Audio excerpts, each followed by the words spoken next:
Good afternoon. I'm Elaine Meyer-Lee, Associate Vice President for Global Learning and Leadership Development at Agnes Scott College, and President and Chair of the Board of Directors for NAFSA, Association of International Educators. Welcome to one of NAFSA's signature International Education Week events, the 2017 Senator Paul Simon Campus Internationalization Presidential Panel and Awards Ceremony. Thank you to everyone joining us here in Washington, D.C. live and also via the online webcast. We are here today to recognize the efforts of 7 outstanding higher education institutions and honor their achievements in campus internationalization.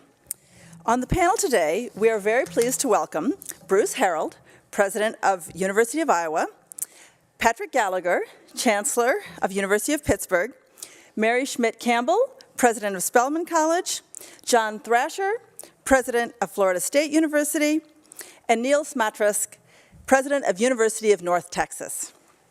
I would also like to greet Dr. Esther Brimmer, my colleague, as the Executive Director and CEO of NAFSA, Association of International Educators.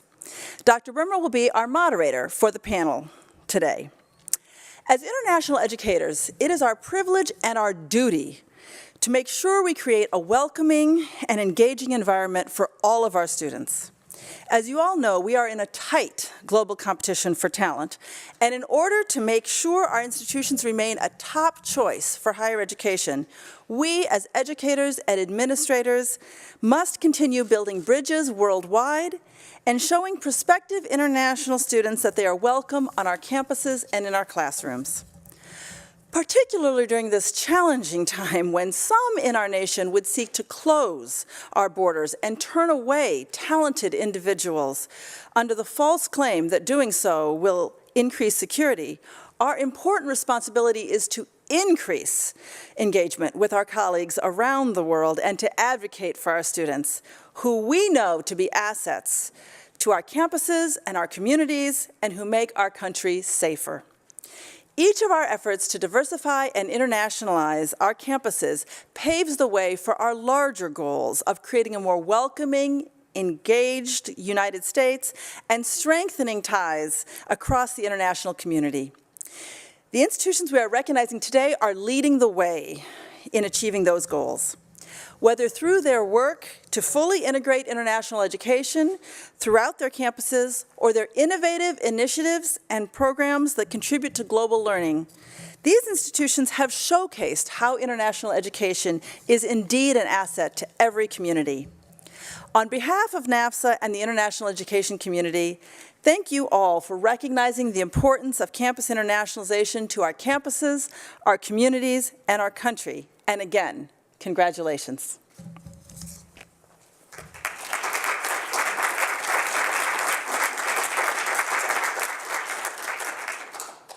Thank you, Elaine, for getting us started for this signature NAFSA event. I'm so pleased to be here today to recognize the outstanding leadership on internationalization demonstrated by these colleges and universities.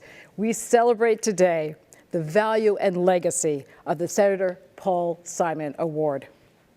Comprehensive internationalization is reflected and reflects the core ethos, values, and culture of institutions as they prepare their students to be truly global citizens and to be our future leaders. It is imperative that our higher education leaders today take on the challenge of championing international education and global learning efforts. So I am honored to be moderating this panel with our presidents, and again, salute your institutions. Now, for our format today, I'm going to start off by asking each of you a question, and we'll ask each of the presidents to respond to a specific question. We'll be able to do a couple rounds of questions, and then a little bit later on in the program, I will also present some questions and answers, some questions to present the answers that have been presented online by NAFSA members. So, let's get started. President Harold, how have senior leadership helped advance internationalization on your campus? Well, we first admitted international students in 1864, about 15 years after we were founded. And it's been going on since then. In 1997, we then formalized a whole organization led by one of our deans on acclimating international students to our campus, and then actually taking international students throughout the state and the Midwest to help them get acclimated to the United States. I think it really begins with our deans and our department heads in the roles that they play, and it's not some group over on the side, it's actually at the core of our institution. I'm reminded of the process we went through a couple years ago. Every 5 years or so, we go through a reaffirmation, rethinking of our strategic plan. We concluded there were 3 things that were vital. One was student success, secondly, research for probably almost all of our institutions, and thirdly, the issue of engagement and how we engage the rest of the world. And in that process, we reaffirmed the issue of the importance of internationalization and globalization of our community and our campus, and started introducing the notion in many of our courses. And as well, we've made a recommitment to the, if you will, the acclimatization of people from all around the world to our community.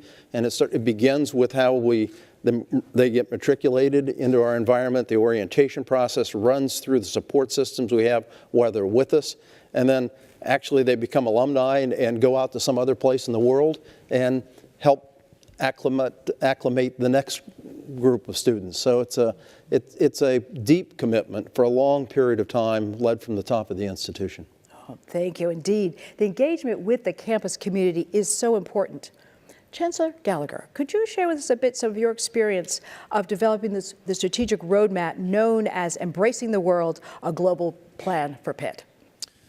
I'd be happy to. So, you know, our development effort, I think, mirrors a lot of what you just heard from University of Iowa, and it was based first and foremost on the fact that we tied it to our core mission.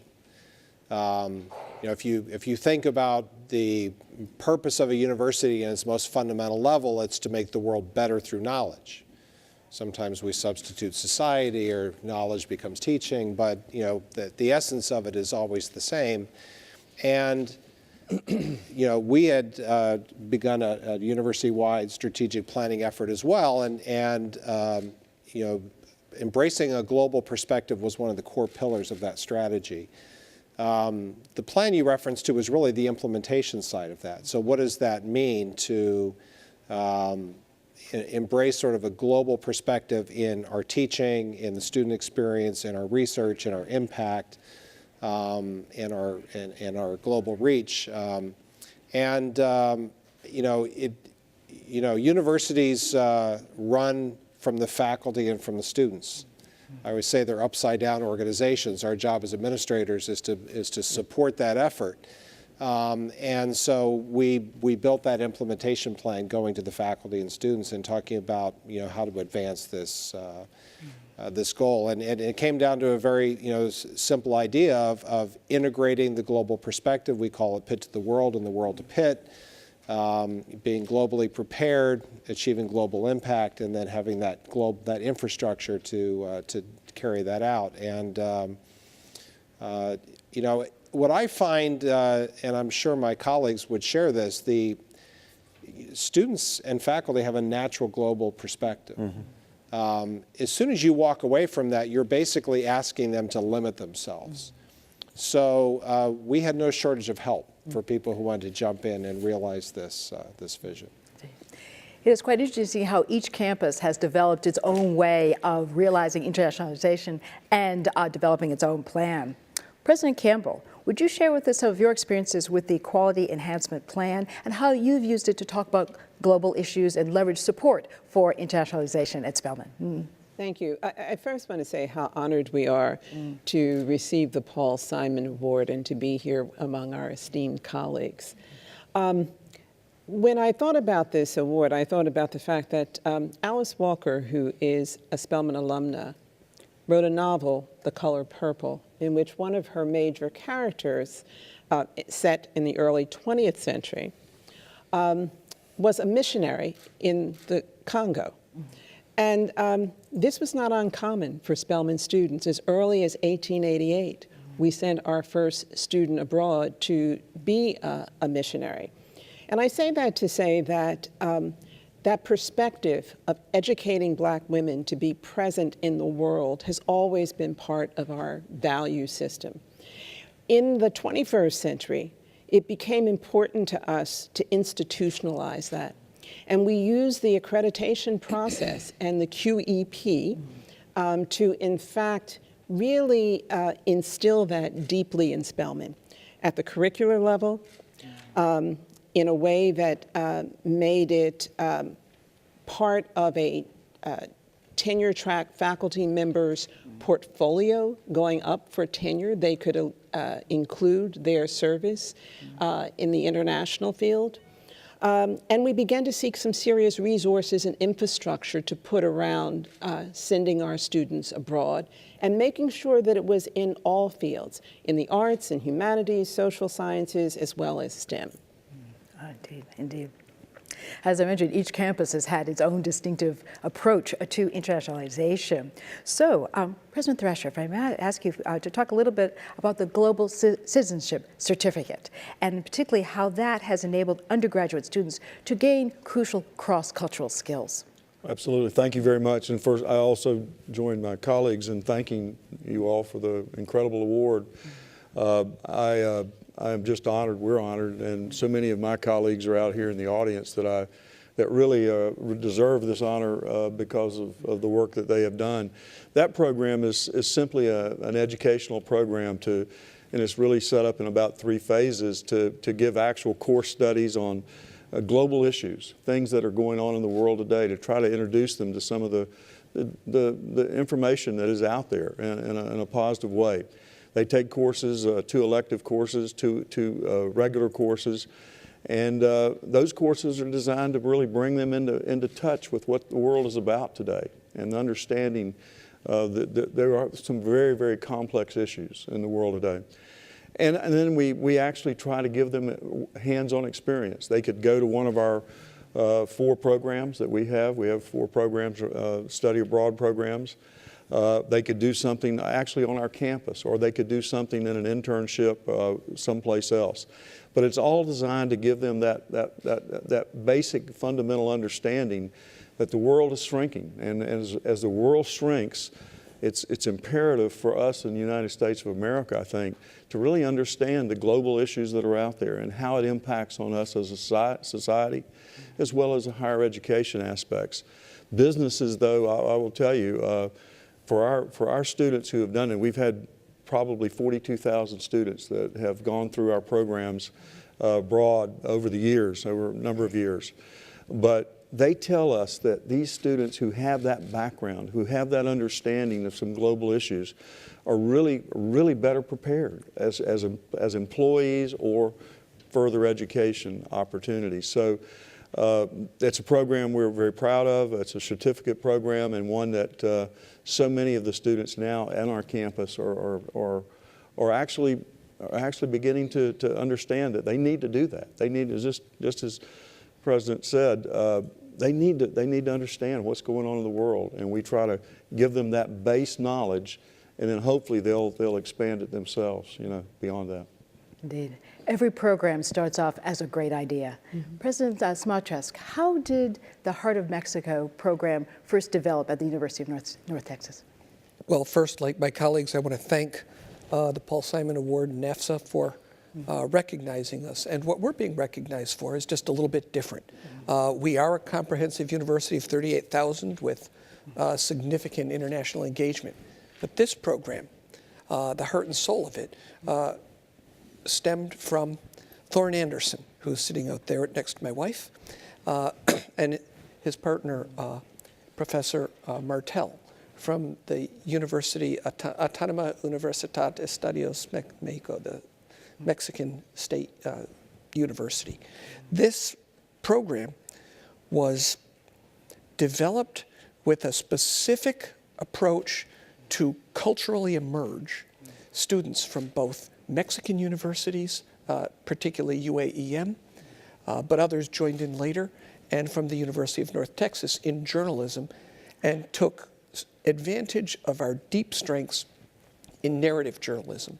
We have a long history of narrative journalism. We have a long history of literary nonfiction.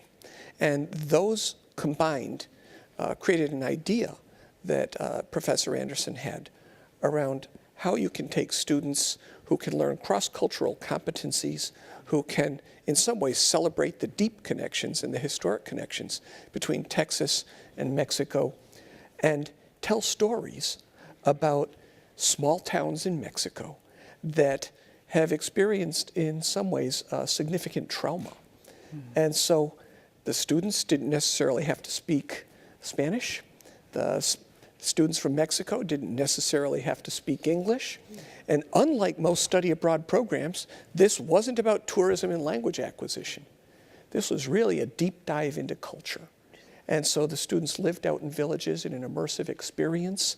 They wrote and produced brilliant narrative work that's received something like 15 awards at this time. And I would say was truly transformative to them. And so this program, I believe, is capable of being a model for the university in terms of really deeply engaging around your topic, around career development, around cross-cultural competencies, and most importantly, was incredibly motivational, particularly to our journalism program. And of course, now is used as a hook for recruiting. So I guess you can't beat all of that. It's a great program, but I give complete credit to Thorne for having come up with a brilliant idea and then executing it extremely well. Indeed, as you say, it's the attention to every aspect of the program, what the participants will need, what the communities will need in order for the programs to succeed. And indeed, it's quite impressive, all of the efforts that are made to make sure that students and participants and others can succeed. President Harold, may I follow up on your point earlier about the important support services that you provide to students, that you're thinking about what they will need on campus, whether it is personalized career services, whether it's individual group mental health, that you're really looking at how students will be able to be comfortable on campus and to meet their needs. Could you tell us a bit more about that? Sure, I'd be glad to. Thank you. I think about it as a life cycle. I mentioned earlier, it begins even before they matriculate. So they come into a program where we orient our students in general, but also importantly our international students, specifically getting them comfortable with the rhythm of the day-to-day life on our campus, the buildings, the support systems we have. So we spend a lot of time before they even touch their first class, making sure that they understand what they're getting themselves into, and we also try to understand their own specific needs. Then as they're into our various programs, we have been expanding rather aggressively our counseling services. And so we have a whole set of counselors who actually it can interject themselves as needed into the students' lives.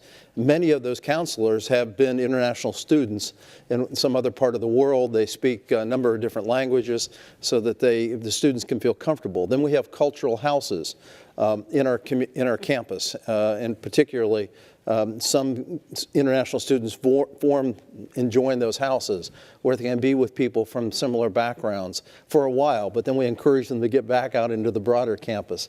Then we have in our international support system, we actually have people who track how they're doing academically and will intervene if they see them getting a little bit off track. And those are early warning systems, sort of alerts, if you will, that we can then step in and say, what's going on in your life? What help do you need?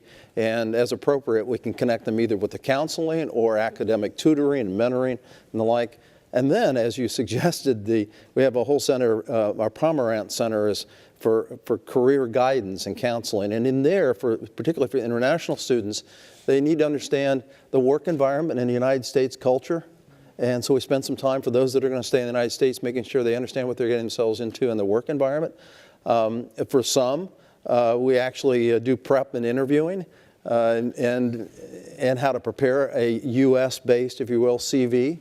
And then we get them wherever they go, here in Washington, D.C., London, whatever part of the world, we try to connect them with an alumni network so that, again, they have, as they go back into the workforce, a connection of Hawkeyes that they can relate to, and provides a broader network for support.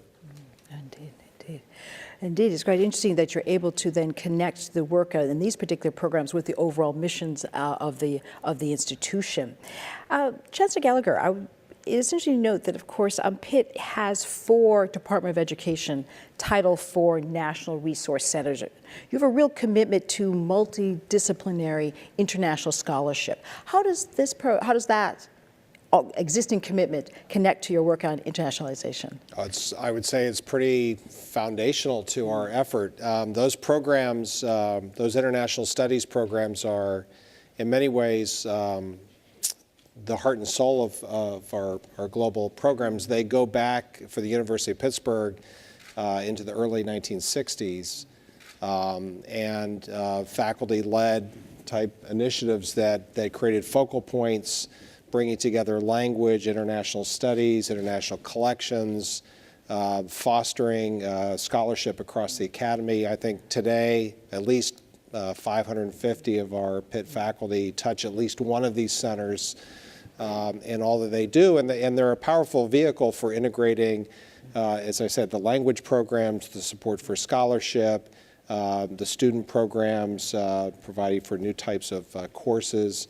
And the Department of Education, through this program, which was really designed to foster U.S. global competitiveness, provides vital support. With those 4 programs, that's a significant level of resources that come in. Some of these programs have been steadily funded since the 1970s. So, within the university, when you look at, again, a comprehensive global or international program, they are always at their healthiest when they are tied into the core things that you do. Our international studies programs, because they tie directly into the academic missions and bring all of our schools and departments into play, they really do provide sort of that home base for our program. Indeed, indeed, indeed. President Campbell, as you've noted, of course, Spelman has a long history in international outlook. I wonder now, how do you think about how you measure progress, particularly with students? What markers do you look for to show that they're succeeding in this area? I mentioned that we are very fortunate to have a really terrific infrastructure on Spelman's campus that helps our students identify what it is they want to do abroad, what problems they may want to solve. And I want to acknowledge my colleague, Dr. Dimeji Tagunde, who runs our Gordon Zito Center, which is the heart and soul of our study abroad program. We measure our progress in many different ways. For one, since 2012 to now, we've had a 102% increase in the number of students who study abroad, and we now are in the top 25 colleges in terms of study abroad. So that's one measure. But the real measure is what President Gallagher mentioned, and that is how is it integrated into a student's sense of their studies and their sense of themselves. So we have a wide range of opportunities. So we've had students in environmental studies who've gone to Accra to study water safety and water conservation. I have a student who is a political science major who has gone to Germany and has become expert in the study of African Americans in Germany. STEM students who study specializing in neuroscience, who have done research in a lab in Strasbourg, France.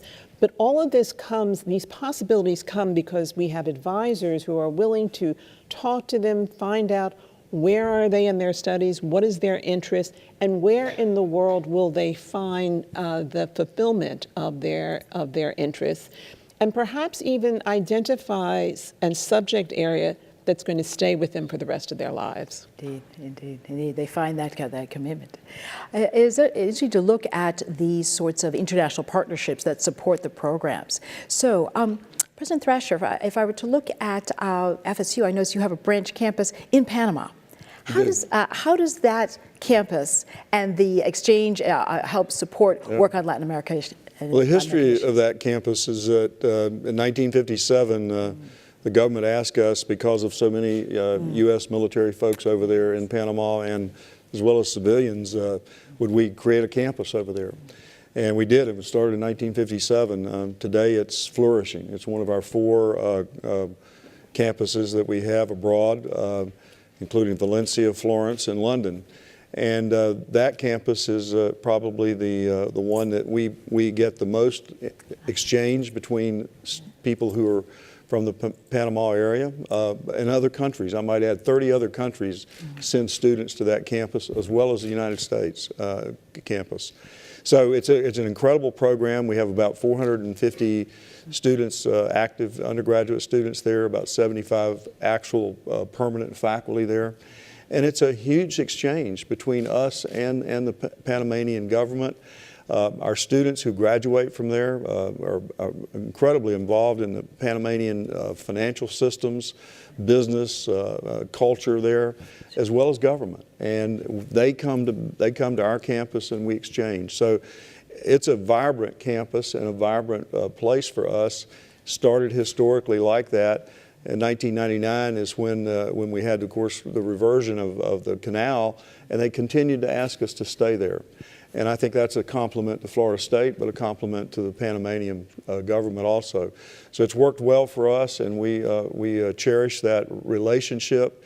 And we also have a program there for English, where we teach an English program. We teach about 1,700 to 2,000 students a year on English language, and that again I think promotes an incredible cultural exchange between those countries as well as the state of Florida and the United States of America. But it's all part of what we think is an important goal. Everybody has said this.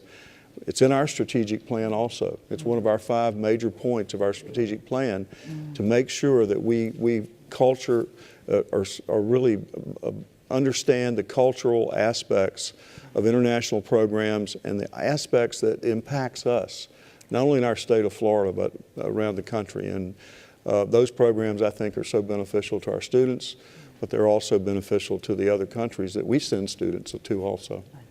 Indeed. So, President Smoczek, indeed, we look at the benefits of the Heart of Mexico program. Would you comment a bit more about the benefits for people on both sides of the border that have really benefited from the program that you lead? Yeah. Well, I'd like to say that this program was very thoughtfully designed. And what do you do when you're trying to benefit your students? Well, you hope at the end of the day they stand out when they enter the job market. You hope that they have a great portfolio of professional experience. You hope that they have something that kind of makes them unique. And especially in the area of journalism and narrative journalism, they've got to be able to tell a story. And, little quick assignments don't necessarily let them develop their storytelling skills, but a deep immersion does. And so what I saw and what I am seeing still with the spirit of this program moving forward, and now other programs are starting to pick up the concept and use it in their disciplines, is that they develop a body of work. The work is posted to the web and maintained. They use it for their portfolios. It is unique, inspiring, and extremely high quality. And in fact, again, about 15 awards have been garnered by our students as a result of this work. They're being placed, but it's also broadening their horizons. When you say journalism, most people think print. But in this case, we've got students who are moving out into social media, into narrative filmmaking, into production. And we even have students who are coming back to the university and going, gosh, I probably better learn Spanish a little better. And bilingual is a hugely important skill, particularly in Texas, but on a global basis. So these students are really working well together.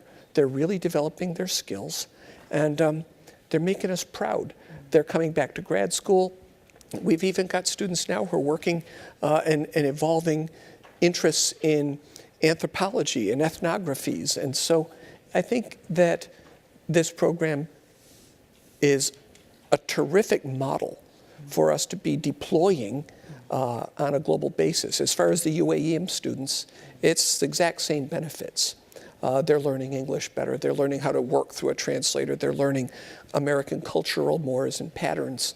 And they too are getting jobs. In fact, some of them moving on now to very prestigious jobs in broadcasting or on TV stations and radio stations. So all things considered, job placement's great. And it's something that I think students really want to get into and participate with. Indeed, there, I sense, have lifelong benefits for the students. I'd like now to take a moment and take some of the questions that NAFSA members sent us online, and these are for anyone who might like to jump in and answer. You've really, in each case, of course, embedded internationalization into your campuses. And we've talked a bit about how you've reached out to the communities around you. How has you seen the types of programs we've been looking at? What effects have they had on the communities around your institutions? I'd be interested just in different places. How have you reached out to the communities around you, and how have they benefited from the internationalization that's going on campus? Well, I can give a couple examples come to mind, where this again, starting with a global perspective, this sort of no borders, no boundaries kind of thought process. That's kind of what you're after, is almost like a core value. A couple of schools and departments have really jumped into this with both feet, and I would say it's had a powerful effect on those programs. So our engineering program is a good example. So Pitt has a very robust study abroad program. I think I was reading the magazine, many of us have done similar things. Most of ours are faculty-driven Pitt programs. We send about 2,000 students abroad every year. I would say at least 10% of our student body has done some form of study abroad program. In engineering, that number is almost 45%. It's very deeply ingrained in the program. And it eventually led to a collaboration through our Asian Studies Center and the formation of a joint engineering program with Sichuan University to bring sort of U.S.-style engineering education into the Sichuan province, and to really have their schools sort of showcase this Western style of teaching. That program now is in its third year, and we've now seen some of the students coming back in. And what's exciting about it is it's really global from both directions. So for the Chinese students who come into that university, it's a joint degree program. So they're learning the same curriculum. It's taught in English. We teach them about Pittsburgh. They learn about the mascot, about pierogies, all the things that you would. And then conversely, they come out to the university. They have an ambassador, and then they get to share their experiences in Sichuan there. So we see that kind of thing happening in engineering. The School of Medicine, again, the same thing kind of happens through our network with UPMC. And for me, those are always the signs of success. It's now no longer an initiative or something special. It's becoming kind of the starting point for where the faculty want to take their programs. We do something similar but more local, I suppose. We have about 4,000 students from all sorts of different countries on our campus at any one point in time. And we actually, in a sense, put them to work. So we have had a program for a number of years where we work with our local high schools and elementary schools throughout the state, and we send them out. And they go into these programs, and they often take a little box, and in the box they put photos, mementos, whatever is from their home country, how they would describe their culture, and we send them into those environments. And it works both ways. I mean, obviously they're describing their homeland, but at the same time, so the students from Iowa are seeing another part of the world they're not quite as familiar with. But at the same time, the international students are seeing a rural part of the United States they may not have seen otherwise. And then you can kind of build from that. We then actually send them we buddy them up with families in our community, and they spend the weekends or hobbies or sporting events or just a dinner. which then obviously has the same purpose, the cross purposes. So, you can go on from there. I think we've been doing this for so long. I think we actually, as we've done it, we've got a collection of ideas over the years, and you have to think about both sides of the equation. One is, how do you get them into your campus environment and make them productive as students and their research and whatever level they're at? But at the same time, how do you actually help improve the community? And also then, how do we get our students, to your point, to some other part of the world so they can experience it? So it's multidimensional, and I think to the point everyone has made, the more it connects to your core strategy, then it's not a hobby on the side. It's real and significant. I think a profound impact that our program has had has been in the global STEM part of our project. And that is because the practice of science is inherently global. You can't be a real scientist without understanding what's going on all over the world. And I think when we began to send our students abroad specifically to do research projects in other countries, that was when they began to understand something fundamentally about the identity and practice of science. And when they came back, also what we began to see is that their understanding of themselves and their relationship to the world began to change as well. And so I think this is part, when we're talking about, particularly for a women's college and for a Black women's college, it was not just the study abroad, but being able to offer a new dimension to them in terms of their own possibilities. It won't take a long time, but we have a facility at our campus called the Globe, believe it or not, and it's for that reason. It's a global place that our international students come, our other students come there also, and they exchange ideas. We have all kinds of opportunities for conversation, for exchanging ideas, for socializing.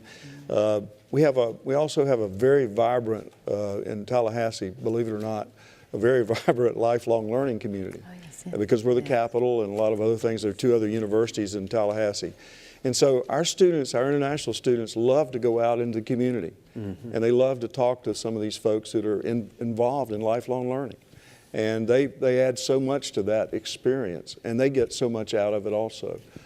So it's an opportunity, but it's like everybody has said, the students who come here, particularly the graduate students, add so much to the research opportunities for our various schools, engineering and others, but they add a sense of belonging and a sense of sometimes believing that they can make a difference in not only going back to their country, but if they stay in the United States, making a difference here.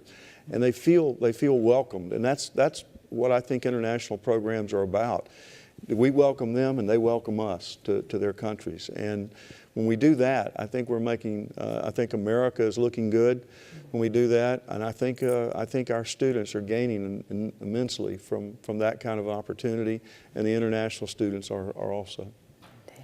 Well, I just want to thank John, because I'm now going to totally steal your idea of sending international students to the Osher Lifelong Learning Program. We have a growing and active one my wife and I are very involved in. So thank you very much.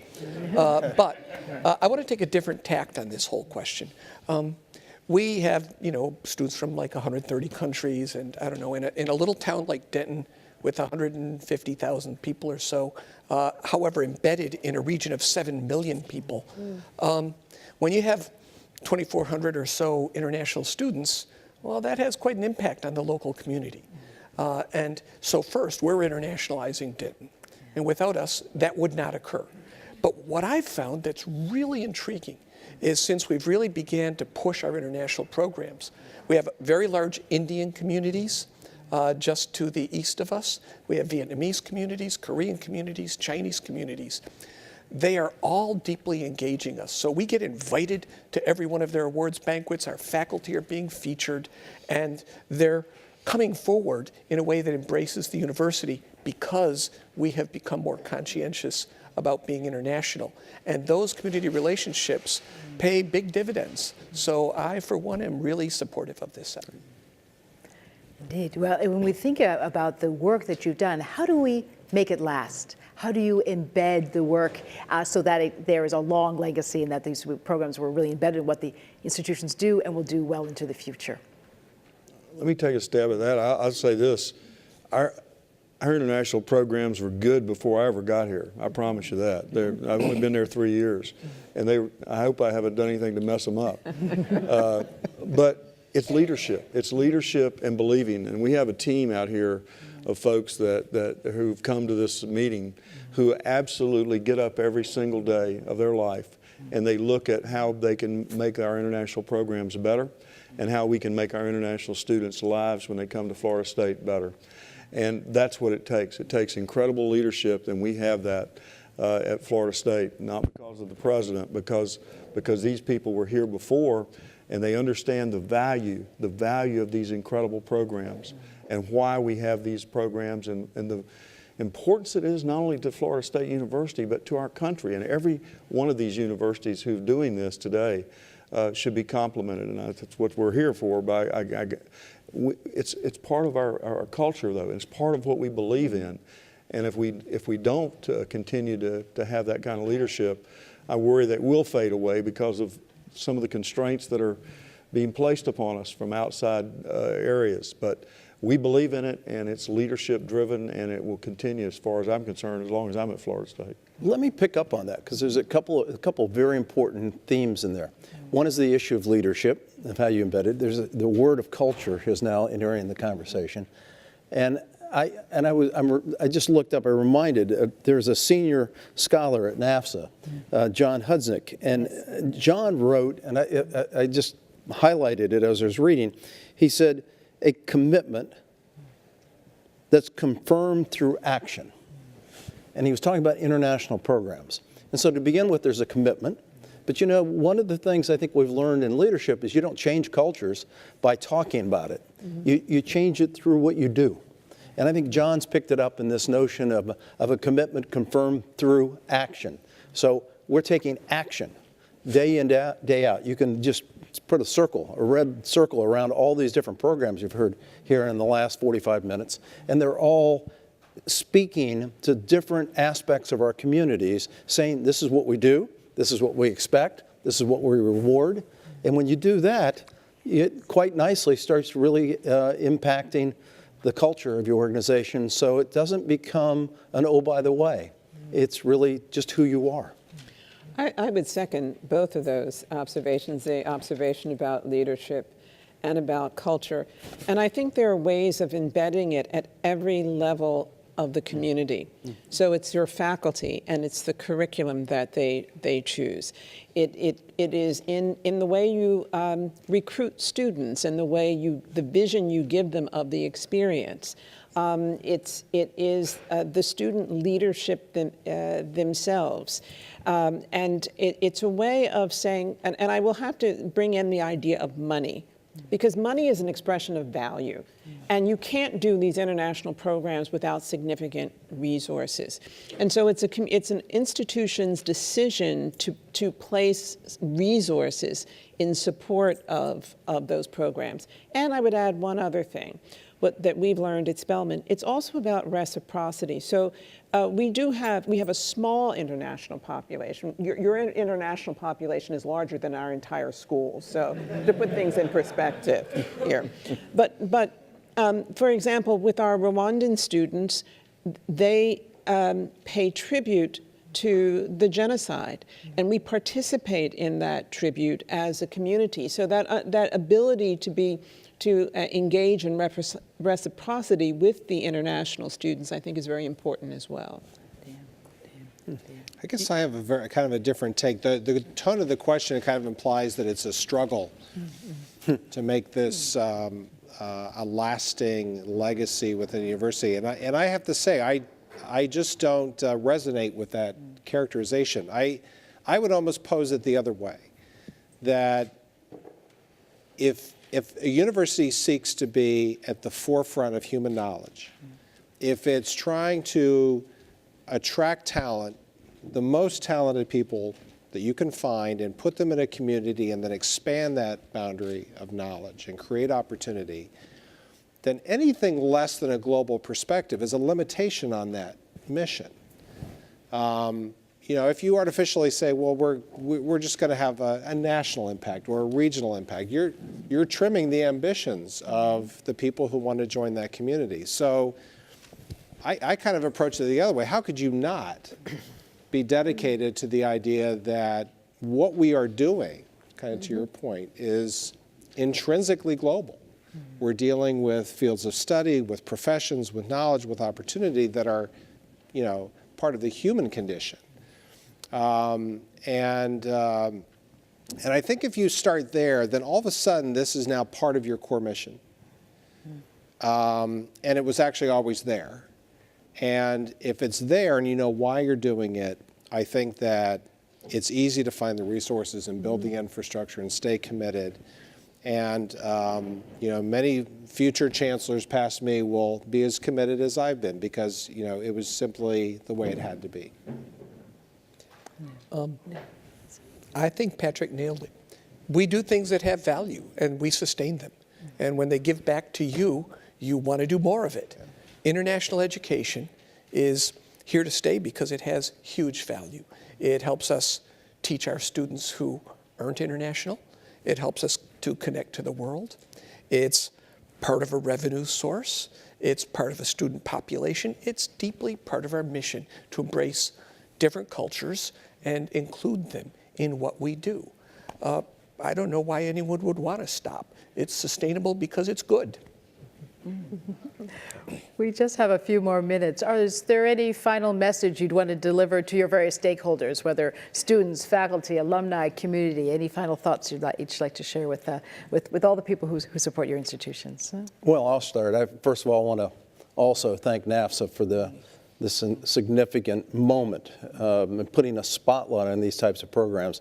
Our institution is proud to receive this year's award along with our other schools here on stage, but just pausing for a moment to reflect on the importance of this is, I think, an important gesture. Thank you to NAFSA. I'd also like to thank our Dean Downing Thomas, who's here in the audience, because like my colleagues have said, I just kind of show up and we get the opportunity to talk about this. There are so many people for so many decades that have actually built these programs that I'm talking about today, that we wouldn't be where we are without their blood, sweat, and tears behind this and significant commitment. And then perhaps taking us all the way back to where we started at the very beginning.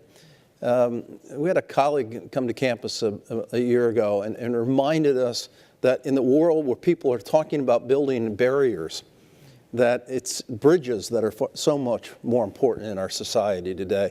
And I think that's what these programs are all about. Let's keep building bridges. Hear, hear, hear, hear. Thank you. Well, somebody from a city of bridges, I would echo that. Indeed you are.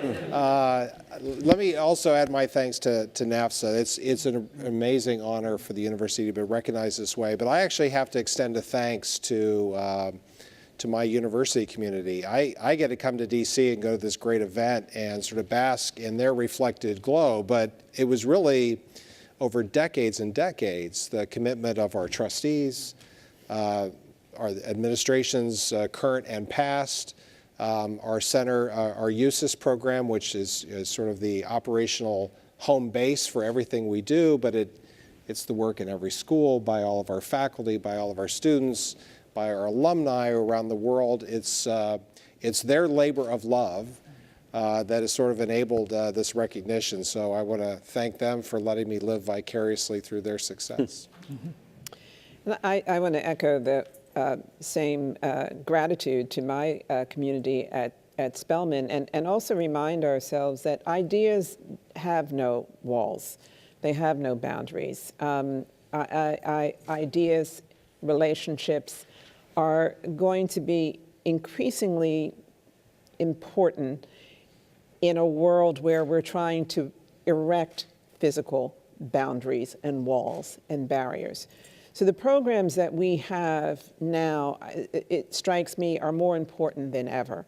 And the fact that we have a commitment among our various institutions and commitment from NAFSA, I think is going to be extraordinarily important for this country's future. Well, thank NAFSA again. I'm like presidents, other presidents. I'm here because I'm the president, but the people who've done all the work are out there. Jim Pitts, who's run our international programs for years. Cindy Green, who runs the Globe, as I referenced, and does an amazing job of talking to our international students when they come and welcoming them. You know, we live in a world today, all the universities probably agree with this, I think, of metrics. I don't know, you know, metrics for this, metrics for that.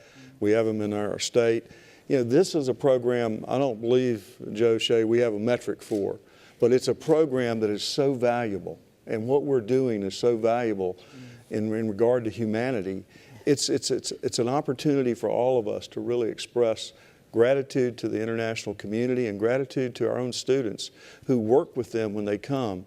It's a big part of our culture at Florida State, but it ought to be something that we embrace in our country.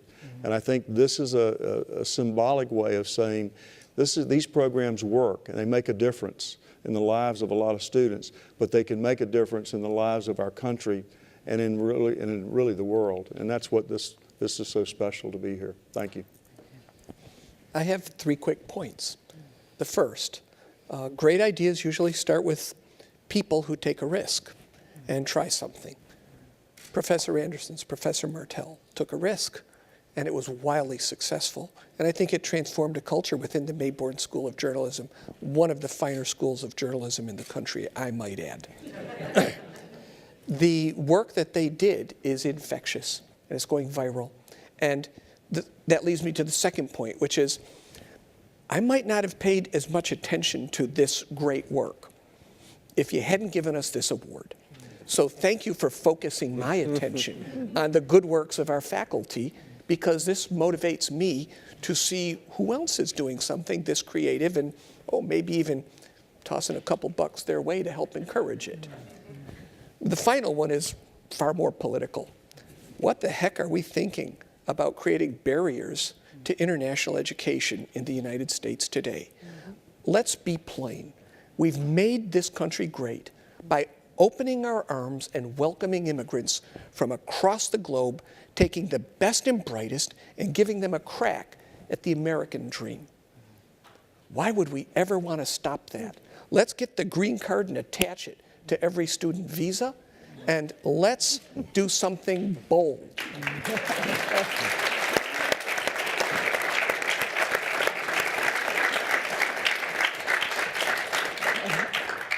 Well, we here at NAFSA very much are about building bridges, not walls. So I salute you in your leadership. This has been inspiring. We realize that you have great ideas and practical ways to actually accomplish them that will bring both success to students and institutions in our country and our larger international community as a whole. I also would like to say, I would pick up on the theme to say that I get to sit in this chair, but there's a great membership across NAFSA cares deeply about internationalization and supports this work, and a fantastic NAFSA staff. Thank you for pulling all of this together and the hard work that you do. So again, please join me in saluting the presidents, and I will turn the stage back over to NAFSA President Elaine Meyer-Lee.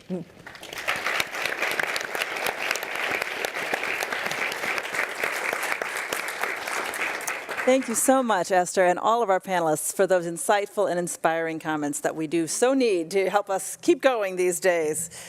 And now, before we move on to the awards themselves, it is my distinct pleasure to introduce Martin Simon, the son of the late distinguished Senator Paul Simon. As we all know, Senator Simon was a stalwart advocate for international education and globally engaged nation, and boy, do we miss him. One of the last great issues he championed was developing a more globally informed student body through study abroad. His son, Martin, has carried on his legacy through his own advocacy for the Simon Study Abroad Act, and we are so honored to consider Martin a friend and to have him with us today.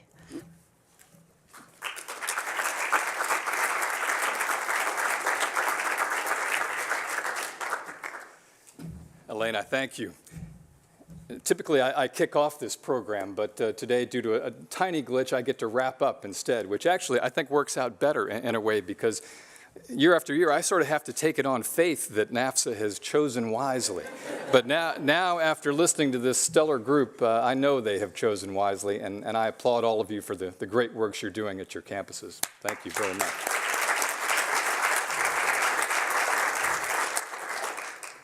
When NAFSA came to me 14 years ago now and proposed the creation of this award, it was immediately a no-brainer for me. This is exactly the sort of thing that my father would have most appreciated. It is a living, breathing tribute and legacy of the work that he did throughout his career. The Simons, you mentioned the Simon Study Abroad legislation. I have to take just 1 second here, Esther, if you don't mind, to give a plug. And I want to sign each and every one of you up as advocates, because all of the points that you touched on are just right in line with the spirit of this legislation. Last night on Capitol Hill in the House of Representatives, my good friend Sherry Bustos, Congresswoman from Illinois, and her Republican co-sponsor, Elena Rose-Lehtinen from Florida, have introduced once again the Simon Study Abroad Act in the House. It has passed the House in previous incarnations twice. We are looking forward to final passage this time, along with the work being done on the Senate side by Senators Durbin and Wicker. There we go, there we go. My father, in the wake of 9/11, believed strongly that we, as a nation, needed to build those bridges that you folks have so well spoken of here today. He believed strongly that the only way that we're going to make this a better world is to get to know our neighbors around it. And I'm proud to say my daughter just finished a full semester down studying abroad in Uruguay. Enjoyed that immensely. My nieces have both studied far and wide and have served in Peace Corps, so the Simon family is doing our best. But part of what Dad really wanted to make sure happened was that study abroad is democratized throughout this country. It is far too often the pleasure and the privilege of those who have resources. This legislation will go toward democratizing study abroad, giving it not only wide exposure to people throughout the country, but to people of lesser means, and make sure that a diverse student body is represented and are sent to diverse destinations around the world. So I hope everyone here will continue to pay attention to that, help us get that through. And now I look forward to handing out some pretty plaques that you all get to go and hang on your walls back home. So thank you again very much.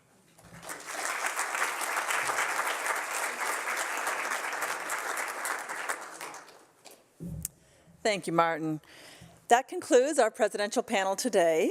For those of you here in person, I would like to invite you all to join us for the awards reception, which is being held in the Chinese ballroom across the hall. Please join me. Thank you.